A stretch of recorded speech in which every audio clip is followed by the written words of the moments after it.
Heureuse de vous retrouver dans ce nouveau numéro de Cette Action, votre hebdomadaire d'information sur les initiatives à caractère social. Sous les feux des projecteurs, aujourd'hui nous mettrons en avant l'ONG EduCaf Gabon. C'est tout de suite derrière. L'après-midi du 10 juin dernier fut une date marquante pour les jeunes du centre d'accueil SOS Moana de Libreville. L'ONG EduCaf est la mutuelle de l'École supérieure de gestion informatique et des sciences. Et pour cause, voir signer une convention lançant officiellement un programme académique d'appui à l'initiative sociale visant à susciter le don de soi chez les étudiants concentrés au sein des associations a tout fait de changer leur quotidien en jour de fête.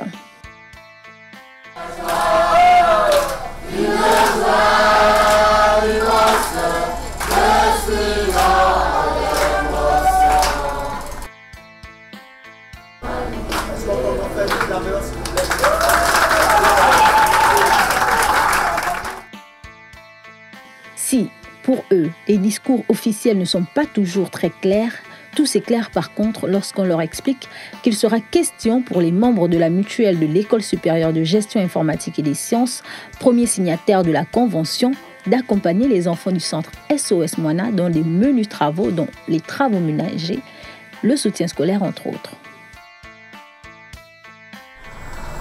Nous, enfants d'SOS Moana, désormais hissés sur le sentier de la connaissance, grâce à ce partenariat, savons déjà nos encadreurs divinement soulagés, car nos sollicitations multiformes les ont durement essorés. Nous, enfants issus de ce centre, formulant fermement le vœu de voir l'Éternel combler tous et chacun des initiateurs de ce projet de ses bienfaits. C'est pour nous le jour, l'heure, l'instant de dire à nos encadreurs un simple mot, merci. Après des mois de tractation, de recherche et de consultation, l'ONG EduCaf compte cette signature au nombre de ses victoires vers une égalité des chances pour tous. Le programme académique d'appui à l'initiative sociale, en abrégé PRESS, s'étendra sur 20 établissements supérieurs et 20 centres d'accueil. Premier bénéficiaire de ce programme, difficile pour les responsables du dit centre de cacher leur joie. Nous existons depuis 32 ans. Et en 32 ans, on a vu beaucoup de choses. Nous recevons de temps en temps des dons des gens, des personnes qui nous assistent. Mais un partenariat comme celui-ci, c'est vraiment du nouveau et je pense que ça pourra beaucoup nous aider. Moi particulièrement, je suis très content qu'ils viennent nous assister. Comme ils ont dit, de temps en temps même soutenir scolairement les enfants. Un enfant qui ne maîtrise pas sa matière, bon, les étudiants sont bien nommés pour essayer d'aider leurs petits frères. Derrière ce programme porté par l'ONG EduCaf au cours de l'année 2016, s'ajoutera l'initiative Âme d'entrepreneur, un programme qui, cette fois, comme son nom l'indique, vise à accompagner les porteurs de rêves, porteurs d'activités génératrices de revenus. Avec ce que je viens de vivre, la réunion à laquelle je viens d'assister, j'ai appris beaucoup de choses. J'ai appris sans pourtant qu'on nous ait enseigné vraiment, mais ils ont donné des informations qui font que je me dis, tiens, donc avec eux, je peux apprendre à évoluer, je peux apprendre à mieux gérer mon activité. Voilà, donc moi je loue leur initiative. Un projet dont la réussite dépendra aussi des aptitudes de jeunes sortis des grandes écoles qui en feront leurs premières armes dans le milieu professionnel. Bon, par rapport au service marketing, les différents lauréats, normalement, ils attendent beaucoup de nous. D'accord? Ils attendent beaucoup de nous en ce sens qu'ils veulent, ils ont confiance, n'est-ce pas, aux formations qu'on pourra leur donner. D'accord. Ce ne sera pas des formations à proprement dit, n'est-ce pas? Ce sera comme un renforcement des capacités. Parce qu'il faut dire que normalement, au sein de l'ONG et au sein du programme, En réalité, c'est vrai qu'ils attendent beaucoup de nous, mais nous, en retour, on attend beaucoup d'eux. Parce que ce sont eux qui sont au centre du projet, ce sont eux les porteurs de motivation, les porteurs de projet. Donc, c'est à eux, normalement, de se démarquer, en fait, par rapport à leur projet, en termes d'objectifs qu'on va se fixer tous ensemble. Un travail fécond, à la fois pour les prochaines structures et les groupes d'investisseurs. Je pense que nous sommes très conscients de l'engagement que nous venons de prendre. La mutuelle des Justes par moi est très fière d'être sollicitée par l'organisation l'ONG du CAF. SOS Moana aussi est très fière d'avoir ce partenariat avec nous. Notre école est d'autant plus fière de nous que nous serons pris part à ce partenariat. Donc je pense que les étudiants n'attendent que commencer le partenariat pour pouvoir aider tous ces jeunes que nous voyons ici qui ont besoin de soutien. Françoise Billet n'aura pas été retenue parmi les 116 personnes inscrites. En une semaine, 40 avaient été auditionnées et seulement 5 feront la première génération du programme Dames d'entrepreneurs dans cette autre partie du continent. Pour le complément d'information sur l'ONG EduCAF, mesdames et messieurs, vous êtes au bon endroit puisque nous sommes avec le président de cette association EduCAF Gabon, donc Monsieur Geoffroy Fouboula Libeka. Merci de nous avoir invités. C'est nous qui vous remercions pour l'opportunité que vous nous donnez. Alors, on vous connaît très engagé dans le domaine de l'éducation et de l'entrepreneuriat social au Gabon. Si vous nous présentiez brièvement en quelques chiffres l'ONG EduCAF. L'ONG EduCAF, c'est 2013 en année de création et 2014 en année d'effectivité en termes de développement. L'ONG EduCAF aujourd'hui, c'est le prix 2015 de la meilleure ONG jeunesse du Gabon. C'est un bureau composé de 12 membres actifs et pour un total global de 35 volontaires et membres actifs compris. L'ONG EduCAF, c'est plusieurs organisations, c'est plusieurs activités, au nombre desquelles les journées d'intégration interuniversitaire, au nombre desquelles aujourd'hui le programme Âme d'entrepreneurs développé grâce effectivement à l'ONG Ogolabs à la faveur de son accélérateur. C'est également le programme académique d'appui à l'initiative sociale lancé en faveur des orphelinats. C'est plusieurs formations au sein des communautés ecclésiastiques parce que nous sommes partenaires, nous accompagnons les communautés ecclésiastiques dans leur développement à la faveur de plusieurs formations. C'est plusieurs activités de façon globale sur lesquelles on aura sûrement à revenir tout au long de notre entretien. Alors toujours dans les généralités, l'on entend très souvent parler de l'entrepreneuriat social. Comment est-ce que cela se manifeste au sein de l'ONG EduCAF? L'entrepreneuriat social à notre niveau est un entrepreneuriat qui est participatif. Social sous-entend qu'il faut qu'on tienne compte de certains paramètres. Tous ceux qui veulent entreprendre n'ont pas forcément les mêmes capacités. Aujourd'hui, nous avons constaté que bon nombre de programmes développés pour promouvoir l'entrepreneuriat s'attellent plus sur une cible qui est instruite. Parce que pour faire un business plan, pour faire un business model, il faut quand même avoir un minimum d'instruction à ce niveau. Ce qui fait que ceux-là qui n'ont pas eu à faire de longues études, ceux-là qui ont la volonté mais qui n'ont pas les capacités sont souvent mis en mal et ils sont souvent de facto exclus. Donc nous, l'entrepreneuriat social consiste à accompagner également ces personnes. C'est mettre en place des programmes qui ne nécessitent pas beaucoup de moyens. C'est également renforcer les capacités de ces derniers comme nous les faisons au sein des communautés dans le cadre de l'entrepreneuriat, de la mise en place des activités génératrices de revenus. C'était un entrepreneuriat qui est participatif, qui est collaboratif, où il y a un transfert de compétences entre ceux-là qui ont l'expertise et ceux-là qui veulent lancer mais qui n'ont pas l'expertise. Nous avons eu la possibilité de suivre 2 de vos activités. Alors, mais nous aimerions en savoir un peu plus sur l'ambition recherchée à travers le lancement de l'ONG EduCAF. L'ambition, il est multisectoriel. Il faut dire que nous faisons dans l'éducation. Cette éducation se définit en plusieurs phases. Nous avons l'éducation académique qui est manifestée à la faveur donc des plaidoyers que nous faisons. Nous voulons effectivement, à travers cette éducation académique, promouvoir tout ce qui est équité et égalité dans le cadre de la formation et de l'enseignement. C'est pour cela que chaque année, par exemple, nous prenons corps et effet pour les bacheliers, les majeurs, afin que ces derniers soient traités à leur juste valeur. Nous avons lancé plusieurs activités dans ce sens-là. Nous avons également fait des plaidoyers pour justement les étudiants qui ont été injustement exclus ou à qui on a supprimé de façon injuste la bourse. Donc tous ces plaidoyers s'inscrivent dans le cadre de l'éducation à l'académie. Nous avons à côté de ça l'éducation au niveau social, donc à la faveur donc, du programme auquel vous avez pris part, le programme académique d'appui à l'initiative sociale, où il est question ici de mettre en collaboration les établissements supérieurs et les centres d'accueil et orphelinats pour que les étudiants prennent de leur temps afin d'aider ces pensionnaires, ces enfants qui sont orphelins et autres.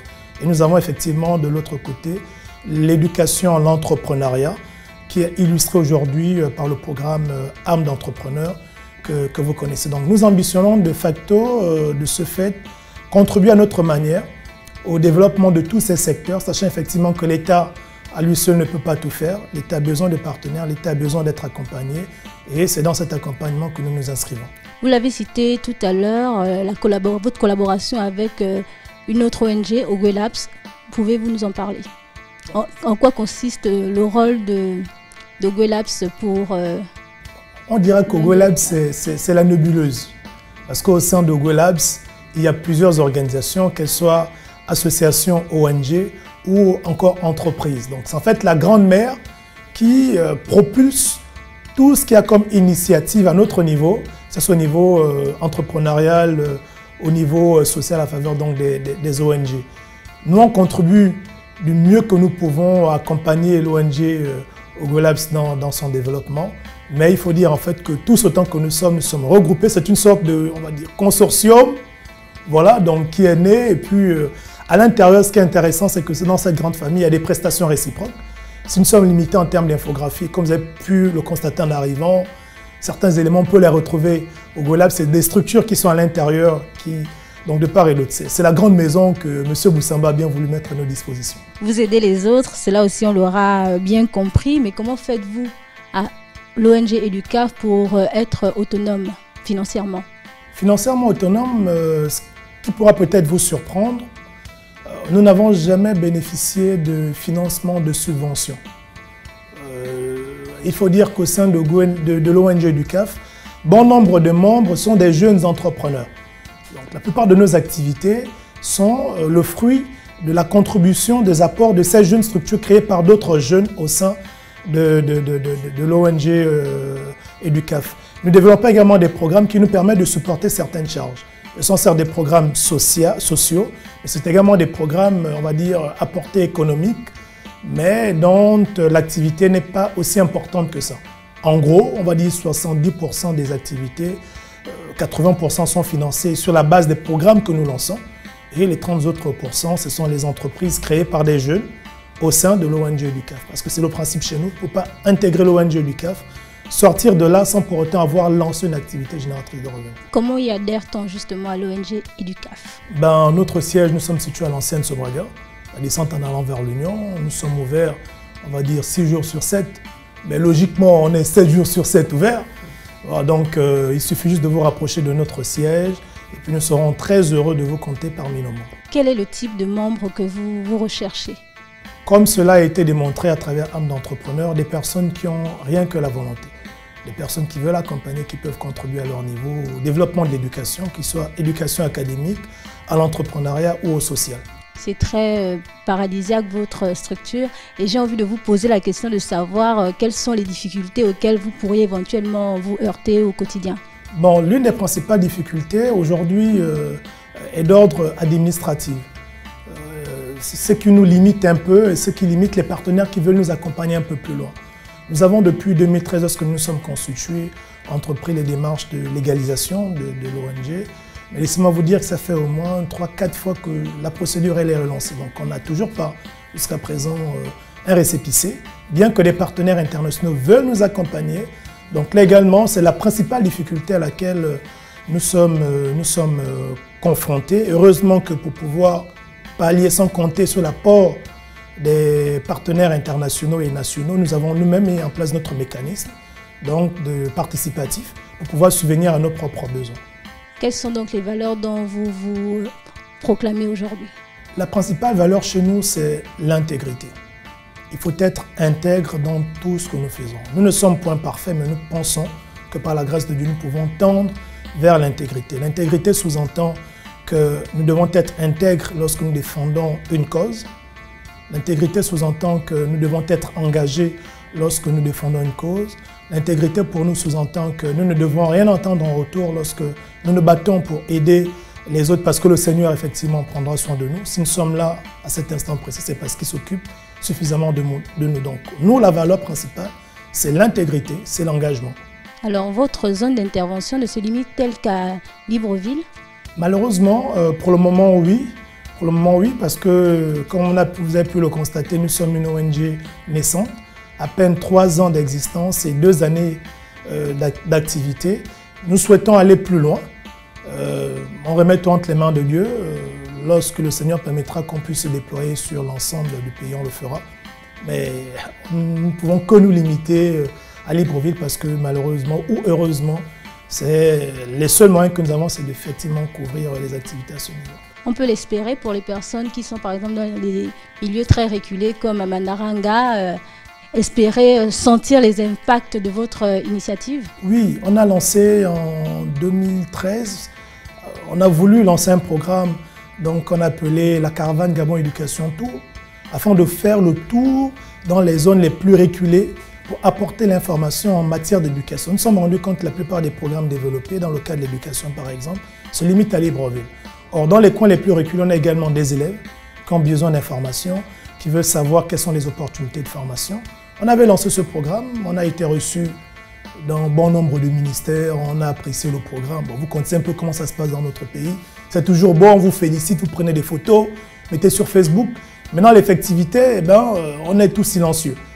Donc là également, on a la volonté, mais il faut qu'on comprenne également que ceux qui nous suivent, les personnalités politico-administratives, entrepreneurs de chacune des provinces doivent prendre le problème de l'éducation à bras le corps. Voilà, donc on a la volonté, on est disposé. S'il y a de ceux-là qui pensent qu'ils peuvent nous accompagner dans leur province, dans leur localité pour qu'on développe ce que nous faisons ici à Libreville, pour ceux de Libreville, nous sommes disposés, c'est ce que nous attendons, c'est ce que nous demandons. Excepté les 2 dernières activités, quelle est l'actualité de l'ONG EduCAF aujourd'hui? Excepté les 2 dernières activités, l'actualité c'est que les activités se poursuivent.